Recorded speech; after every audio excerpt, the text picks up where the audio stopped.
series. Whoops, we lost Captain America.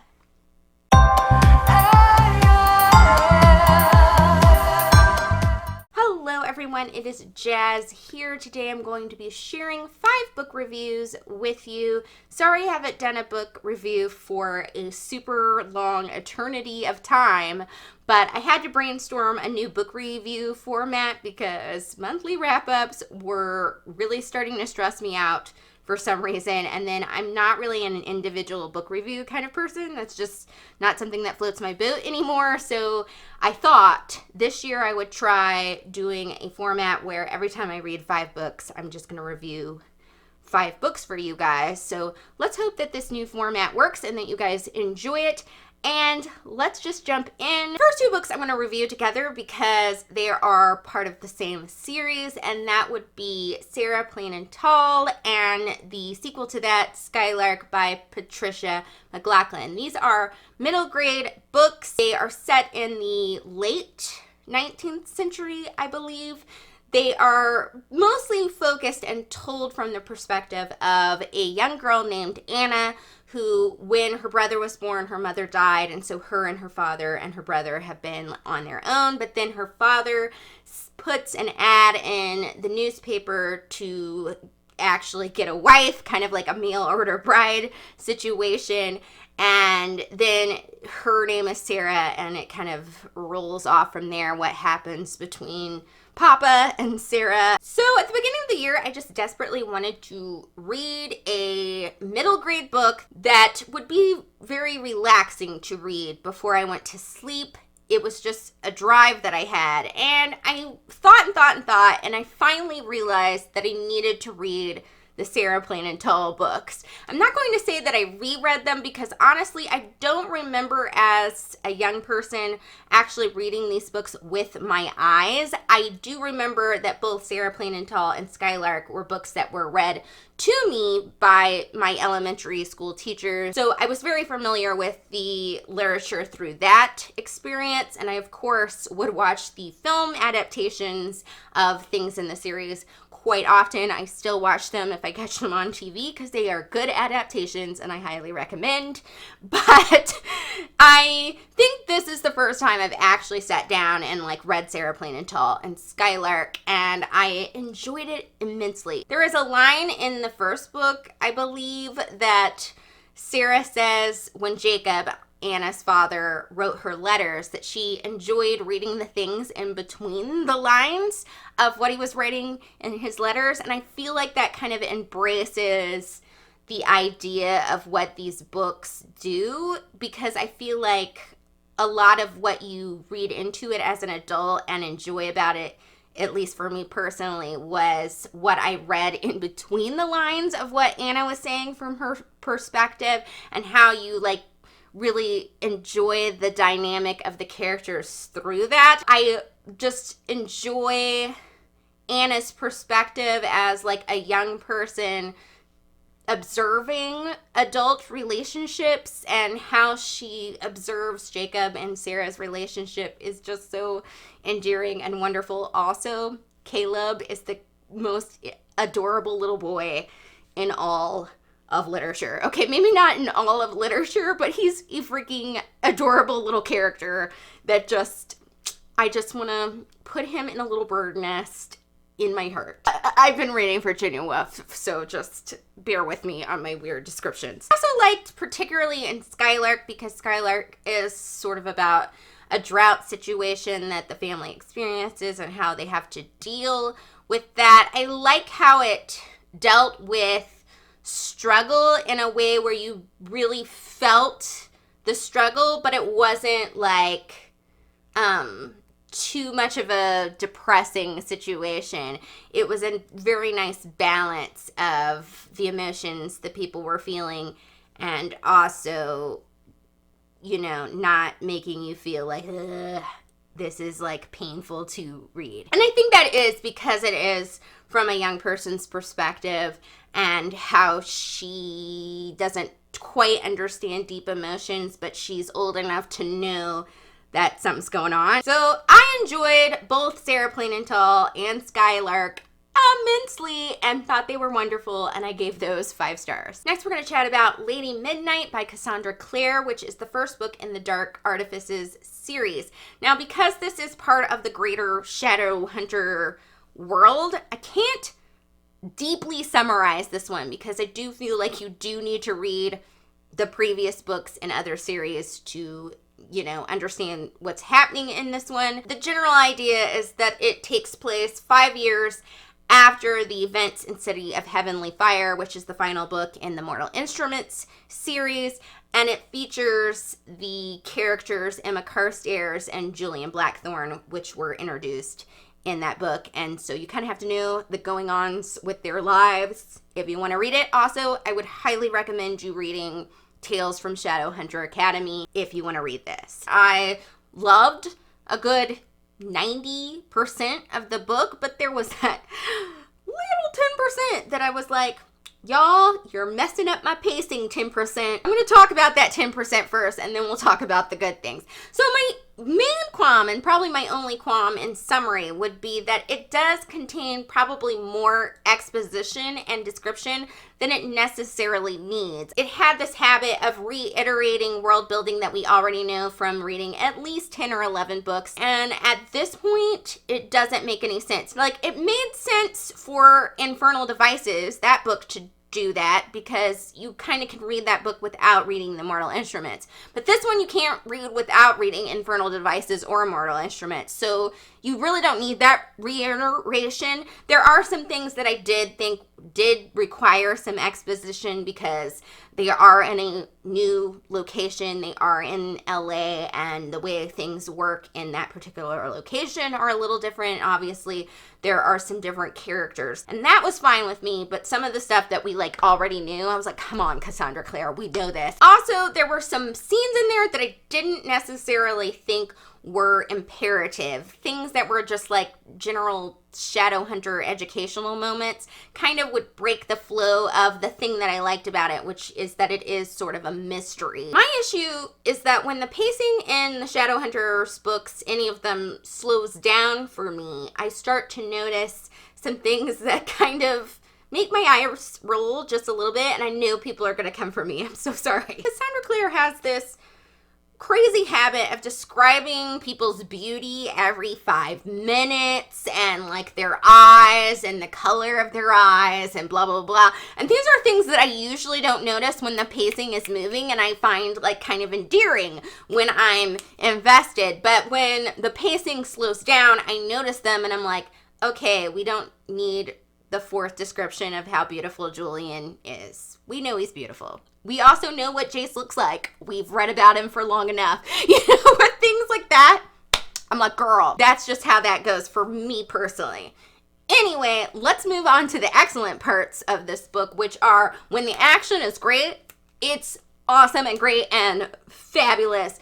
The character dynamics are wonderful. I really like that this is a book that focuses on family and the dynamics of family and how that works. I also like a good forbidden love, and it's got that going on in spades. I also really enjoy that this has its own flavor, not just because of its new location, but also because it is more of a mystery solving novel, and it really kind of has influences from different mystery type books in that way. And I don't think, or I don't recall, any of the other books set in the Shadowhunters world being really like that. So I really enjoyed that element in particular as well. Because I still had a lot to love about this book, but I did have a few qualms with it, I gave it that weird rating that I sometimes give books, which is a 4.25 star rating. I still would highly recommend reading it. I did really enjoy the audiobook. Yay for continuing on this series. Moving on to Rumblefish by S.E. Hinton.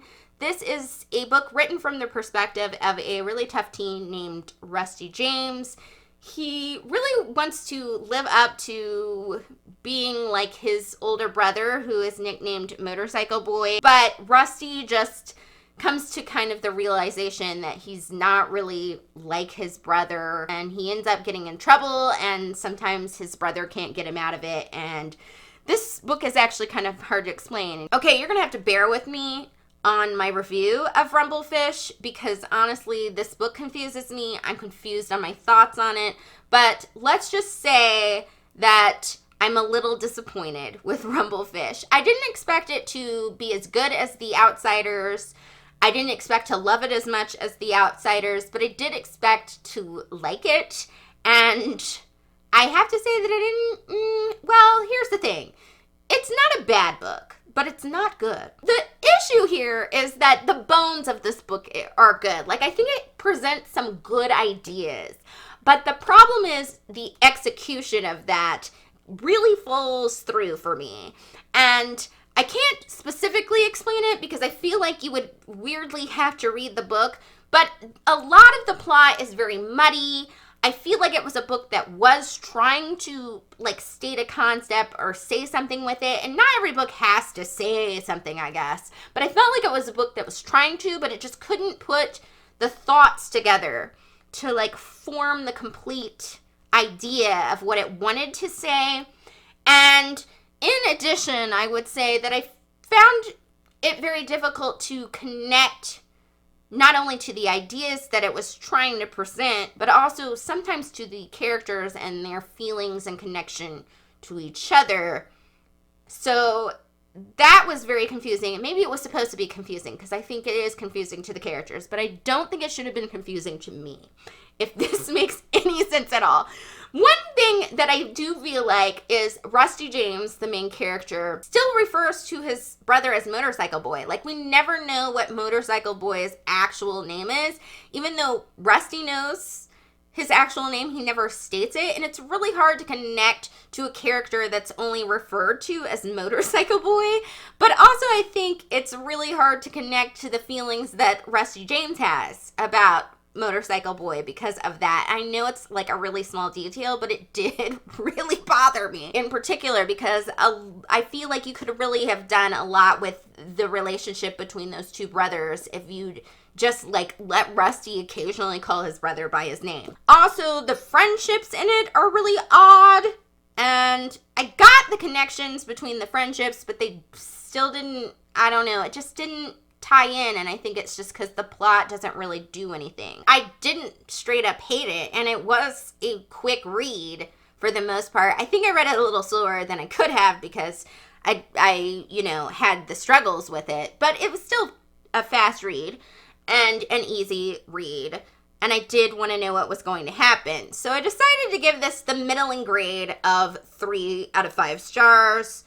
It's just okay. Every once in a while, a great author has a middling book. And lastly, we come to the 5th book, which is the graphic novel adaptation of Speak by Laurie Halse Anderson with artwork by Emily Carroll. Speak is a hard-hitting contemporary about a character named Melinda, and it's written from her perspective. She is a girl entering her freshman year of high school, and she is kind of an outcast right from the beginning because during the summer she called the police on a party that was going on over the summer. So nobody wants to, like, listen to her basically speak about the reasons why she called the police and what went on that night, and she's also trying to deal with the repercussions of what went on. I was pleasantly surprised that I ended up loving the graphic novel just as much as I love the novel in its written word. It is one of my favorite books. I love Laurie Halse Anderson's writing.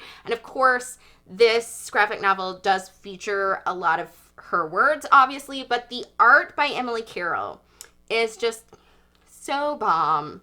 I really love what she did with expressing a feeling through the artwork. And two things that I thought were particularly brilliant. First of all, she really explored the feeling of sound and how sound could be overwhelming for Melinda in certain situations, and also just how silence would be represented in the book. And I thought that was brilliant because obviously you're not hearing the sound, but you really got it through the visual. And then also, I really like how her artwork explored how Melinda sees herself, and it's so heart-wrenching how she feels about herself and how she views others and things like that is just like, oh, my heart, y'all. I also think it's wonderful that I feel like Laurie Halse Anderson and Emily Carroll work together to do some things to add to the book. So there are scenes and situations in this graphic novel that aren't in the original novel, and they add more to the story in the way of that you really understand the dynamics between different characters in a different way than you did in the novel. And I think that's really cool because then it's not like you're reading the same thing but with pictures. It really adds something else. Also, it's just really cool to see artwork for this because the main character is very interested in art,